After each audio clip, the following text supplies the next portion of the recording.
Hey, everybody, and welcome. You are going to love today's podcast with Erin Loman-Jack because she helps us get landed on TED Talk. Hello, who wants a TED Talk? Say I do in the comments.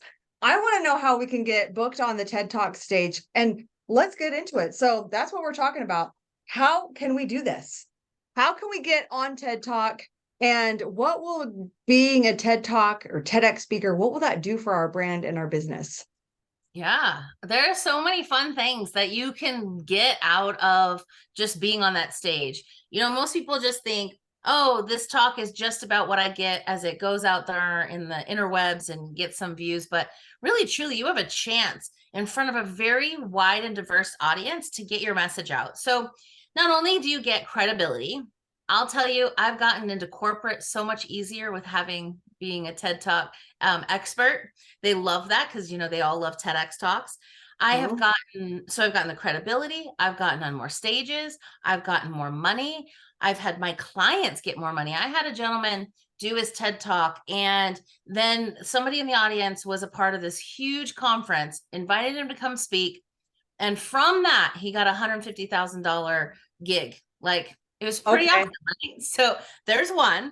Number two, Yeah. a client who she talked about single-use plastics, how we can actually take our yogurt and our spoon and throw it into our compost because she's using bioplastics.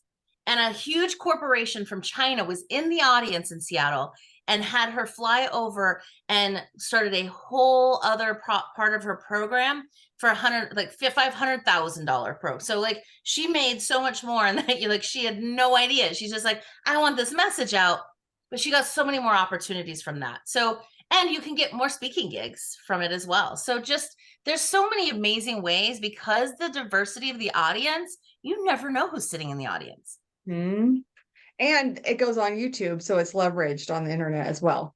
Global platform. I mean, not many of us can speak to millions of people all at once. And even No. if you fill the stadium and spoke to 10,000, that's just 10,000 once. But as you go viral, and in my program, I teach people how to then take their video and go viral with it. And it was because Brene Brown told me once that she didn't just go out and get her TED Talk and it just went viral on its own. She told me that strategically her team was going out there and looking for funding and grants to Mhm. support that at the University of Texas. And so all of them got on board to share the YouTube video, to go out there and keep putting it and then putting it in her signature line every time she was applying for funding. And that's how she got 7 million views so fast. It Wow. wasn't just because she was awesome. I mean, she's great and I love Renee, but it was because they literally put marketing efforts behind it to Mm. let it go viral. So, like I said, you can have so many more people seeing what you do just because you got on that stage on a global platform. Amen. I am so inspired. So how can we get, I know this is your expertise and you've got a program coming out, but because people are watching right now, how can they actually, what are the steps to get on a TED Talk stage? Yeah, well, first you have to be very clear on what you want to talk on. I will Okay. tell you, I have not done my own, and that is because I never really thought of what my message would be. What do I really do? I talk about communication because I'm a speaking coach. I could, but that's not what I want a legacy talk. I want to talk that if, I always do this thing with people when I say, if you were to think I put 1 million people in the audience, you get 15 minutes to talk, and when you're done, you no longer exist on the planet. What would you talk on? What do you want to leave the world better with because you were here? Like that should be your TED talk. And it might have nothing to do with your business. Mine Right. doesn't. Now that I have that, my idea has nothing to do with anything in my business, but it's about the message I want to deliver. And so be very clear on what your message is number one. Mm-hmm. Okay. Number Done. number two is you got to go and apply. So what I help people do is craft their application transfer sheet because every TEDx organizer does it differently. You think because it's a licensing system, it would all have this systematic approach, and it does not. All organizers do their things different. Yes, there are some standards that they have to have, but it doesn't really make sense. Some of them will ask for open calls for speakers for about a week time. Some will have rolling application all year long. And then some just go out and pick. TEDx Seattle, when I was on the screening committee, they would go out and choose about 10 speakers that they were really excited about. And then we would have the open call for a week, and we get like 500 to 800 applications, and we only choose 3 or 4. Like, that's a lot to go through, right? So Yes. you just don't know how they're receiving them, but you have to go out there and apply. And so a lot of times you need a bio, your headshot, you need what is your 2 to 3 sentences that is about your topic. What are the key takeaways for the audience? You know, some of them want a CV, like a resume, a CV. Most of those ones are overseas, but you might have some that are at universities that like to see that. You'll need a 1 to 2 minute video of you talking about your idea. Now, this doesn't mean take your application and go, okay, guys, so today I am applying and here's what I'm speaking on, and you're reading it verbatim. They have your application. They want to see that you're engaging and exciting and not Bueller, right? And so that's what the 1 to 2 minutes really is to stand out, to say, hey, this is how she's going to react with an audience. We love her energy. It's going to be amazing. We want her. And so those are the majority of the things you need to get together. Then you got to go to the TED platform. Now, here's the long, drawn out process, which is easier when you have a document that I have that has a whole bunch of them, and you just have to click the apply button. But you have to go and look in the TED.com, go enter attend. You'll see all the TEDx events. And a lot of them you'll want to be within a 3 to 5 hour radius, because TED wants local experts. Now I'm going to give you a secret. They don't want speakers. So if you're already a speaker, don't approach it as a speaker. Approach it as a topic expert, not a speaker, because they've had so many speakers just want that coveted stage and don't really care, that they just have gotten annoyed with it. So don't apply as a speaker. So after you go through and you find the event, some of them will have a website there. Some you have to go Google and look for the event. You have to figure out where to apply. Sometimes it's being, liking their Facebook page and they have the events updated there. Each one is different. But if you have the opportunity to just be able to click through and copy paste from your application transfer sheet, it's so much easier to apply so much faster. Okay, so what was it about those 3 to 5 experts that would choose on the committee out of the 500 people? What was it? Yeah, most of the time we're looking for someone who has a thumb on the heartbeat of the community. What's going on? What are the major problems that the local community is needing right now? One of my clients got on because hers was on eradicating sex trafficking. The way that the wraparound approaches that they were using in Seattle were actually decreasing the numbers of sex trafficking incidents that were happening. So she wanted to share it so she could get to other cities, say, hey, if you duplicate this, it really helps. So that was one. I always say, if you wanted to get on the TEDx Seattle stage, talk about the homeless population. It's a problem. It's been a problem for a long time, but no one's coming up with solutions or even speaking on that. And that would be a really easy way to slip yourself right in and be able to do that talk. So really truly figure out some of the things that are happening in your local community that you can shed some light on. It sounds like it's a real place of service. It is, because really, it's free. You have a heart to serve. Yeah, I think the thing that TED really loves is just experts on topics, new innovative ideas. Is it busting a paradigm? Is it creating a new paradigm? Is it a new perspective on a paradigm? They really want something to be innovated. I mean, the thing is, when you figure out your topic, I always go back to TED, you have the place where you can watch the TED videos. You can type in some of your keywords. Make sure your talk hasn't been done already. It's like I said at the beginning with Brene, right? If you're going to talk on vulnerability, it's been done. And she's got more views than you'll probably ever get. So your message won't get out as big of an audience. And they're like, it's already been said. So what's new about vulnerability that you could bring to the table? Or Brene Brown is wrong on what she said on vulnerability. I don't know, but you have to make it more innovative and be different than anything that's already out there. That is cool. So legacy, love, and leading the community. It's good. So how can we, like, what are the biggest mistakes you've seen TED Talk speakers make, either in their application or on stage? I'll say first, application, follow instructions. It would say 2 to 3 sentences of your idea we're spreading, and I'd get 2 to 3 pages. I don't have time for that. It goes in the recycle bin. Like, I don't have time. If you can't follow instructions, you're not coachable, and they want you coachable to be on that stage. So, and be able to tweak your message. A lot of the organizers like, we like this, we like that, put these two things together. And I think that's your talk, and that will make it, really make it stand out. So you have to be coachable on that stage. But I also say you have to be non-negotiable in some senses. Don't let somebody change your topic to something you don't want. My lady who did the sex trafficking, her topic was a little controversial, right? It's a little in your face, and some people don't like that. Well, the organizers kind of watered it down a bit. How do you hold hopeful and hopelessness in the same thing, right? And I was like, that's really not what we're talking about here. I mean, yes, in a hopeless situation, it feels like. But I asked her many times, are you sure you want to give this talk? Because it wasn't the talk she really wanted to give, right? So that's another thing. Like, know that this is going to be out there forever. If it doesn't feel right, go to another organizer that will actually listen to you and take what you want, right?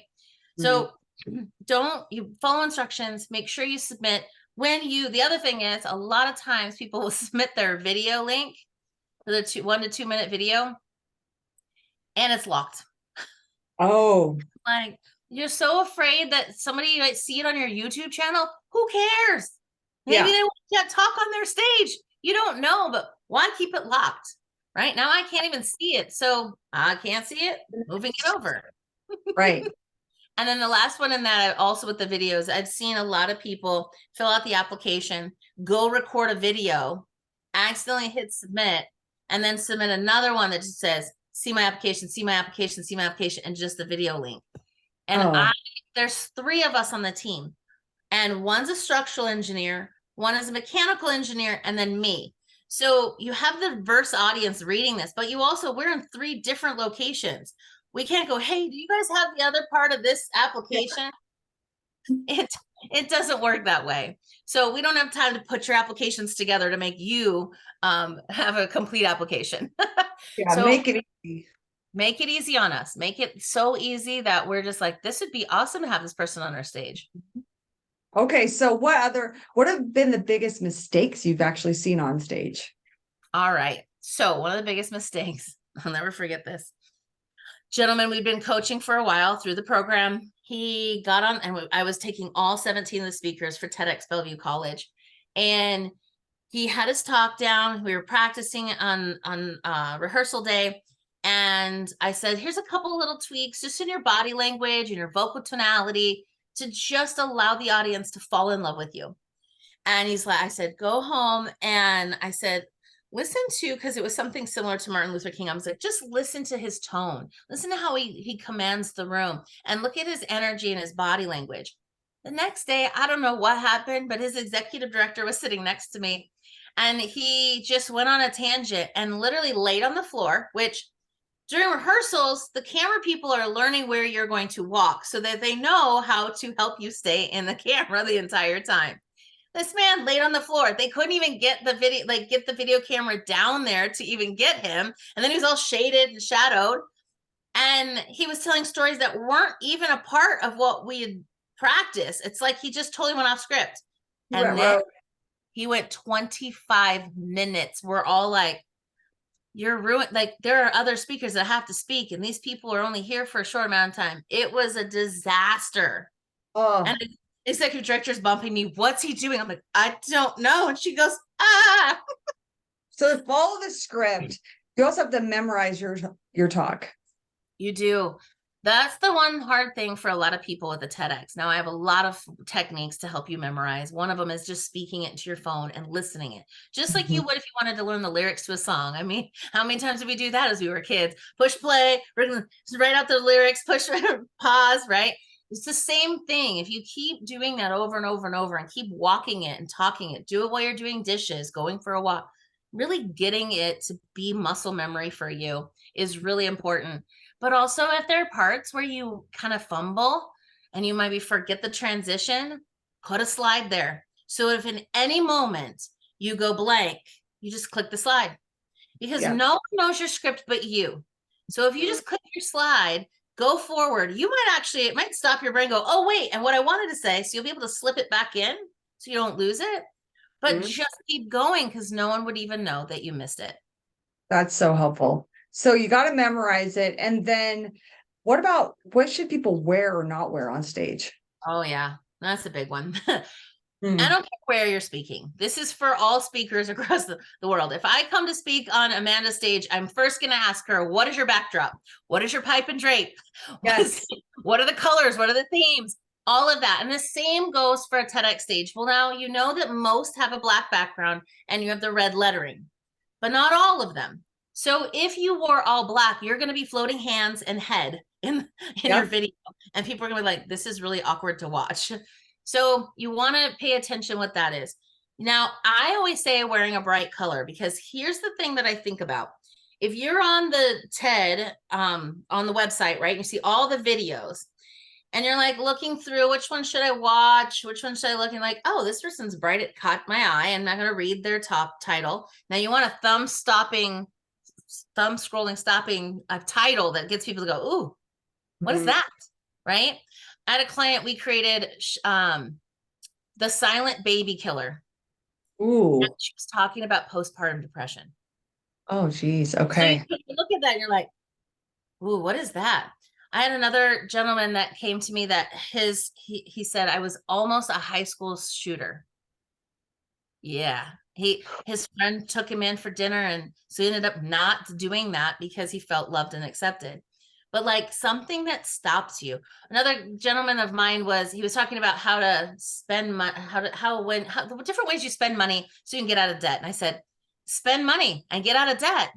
People are like, wait, what? That doesn't even make sense. Aha. Mm. You're going to stop for that.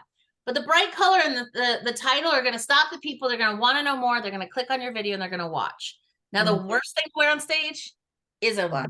pattern. No, pattern, even worse sometimes. Because sometimes, in the camera, just everything looks weird and it just makes it, and then you're moving. My pattern wouldn't work. Don't No, wear that this on pattern would. the TikTok stage. Don't wear that on the TED Talk stage.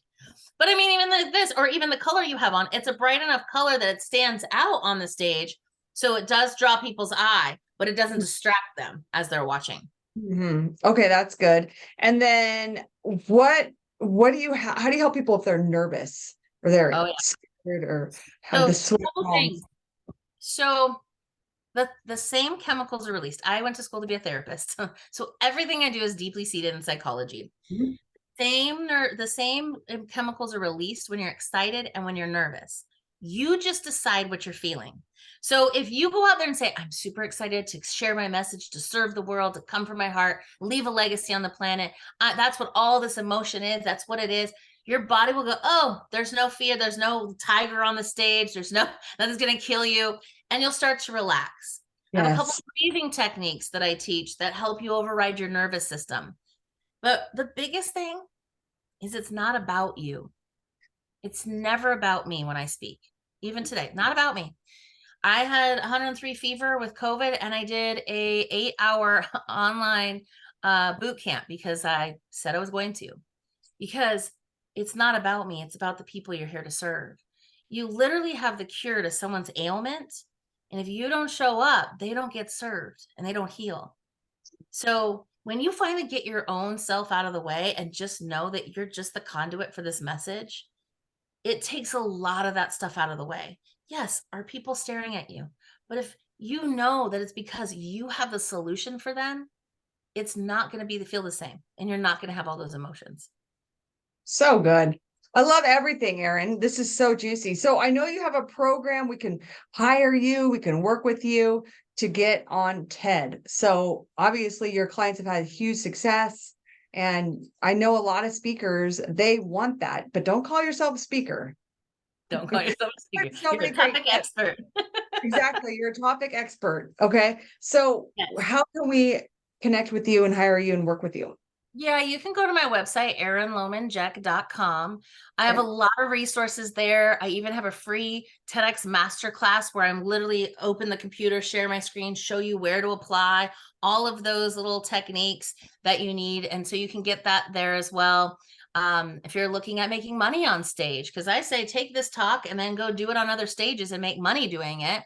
And so I have how to make 10K anytime you take a stage. So if you go to 10K from anystage.com and watch, there's a blueprint and that there's a video where I'm really walking you through different audiences that I've done it with, whether I've known them, not known them, all those things. So you can really see how you can maximize, even if you can't sell. Because like a TED stage, there's a lot of stages you can't sell on. You can go up and speak, but how do you then convert those people? And so in that little training, I'll show you how to do that as well. But yeah, and just in the end of this month, it's October, I will have my TEDx Bible out on Amazon, and I'm excited to have that out there for everybody as well. 10x, but oh, it'll be on Amazon. Okay. Under Erin Loman Jack. Mm-hmm. Okay. That is fantastic. Thank you so much for all your resources. You're sharing your tips. Everybody, put in the comments, what was your favorite tip that she gave today? And more importantly, what actions are you going to take from this? So thank you, Erin, so much for showing up, serving, and sharing your light with us and helping us get on a bigger stage to help more people. And go ahead and follow her. And I will see you guys in the next video. And join the Speak and Grow Rich Challenge. It's coming up soon. All right. Bye for now. Thanks, Erin.